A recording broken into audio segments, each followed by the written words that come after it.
আসসালামু আলাইকুম, সবাই কেমন আছেন? আশা করি সবাই অনেক অনেক ভালো আছেন। আজকে একটা অসাধারণ রেসিপি শেয়ার করব। আর এটা আমি অনেকবার শেয়ার করেছি, এই জন্য ফুল রেসিপিটা দিব না, শর্ট করে দিচ্ছি। এখন খাবার খাবো, তো সেই জন্য আর কি প্লেটে করে বাড়ছি। আজকে খিচুড়ি রান্না করেছি, এটা হচ্ছে ভুনা খিচুড়ি। আর সাথে আছে তোমার আজকে চাপ তৈরি করেছিলাম, চিকেন চাপ মশলা টাইপের, সেটাও আছে। আর এখানে আছে ইলিশ মাছ, একদম ডিমওয়ালা, ভেজেছিলাম, তো এটা দিয়ে দিলাম। আর সাথে আছে ডিম ভুনা, মানে হালকা পাতলা বাসায় যেটা আছে ওইটা দিয়ে, মানে হালকা পাতলা করে একটা ছোটোখাটো রেসিপি আসলে করলাম। আর বাসায় খাবারের জন্য, যেহেতু আজকে অনেক বৃষ্টি পড়ছে আমাদের এখানে, তো সেই জন্য আমি একটু প্লেটে বাড়ছি। এই হচ্ছে ডিম ভুনা।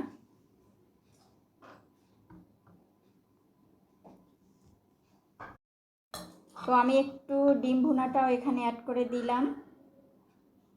আর আছে হচ্ছে তোমার খিচুড়ির সাথে এভাবে ডিম ভুনা আর ইলিশ মাছ ভাজা।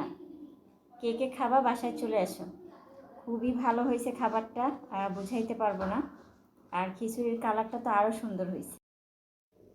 এটা হচ্ছে খিচুড়ি প্লেটার, অসাধারণ খিচুড়ি প্লেটার। এটার মধ্যে আছে হচ্ছে খিচুড়ি ভুনা, সাথে কাঁচামরিচ, আছে একটা মজাদার ইলিশ মাছ, ডিম সহ ইলিশ, তারপর হচ্ছে চিকেন চাপ, তার সাথে আছে একটি ডিম, সাথে আছে শশা।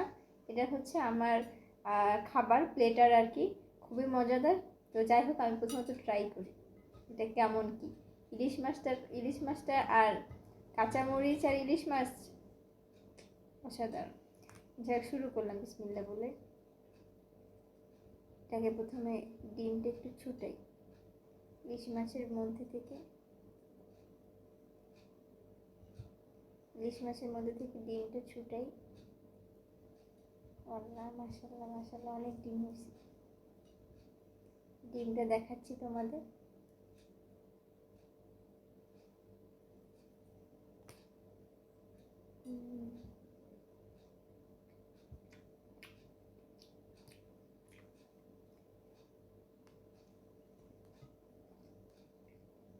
অনেক মজা, অনেক।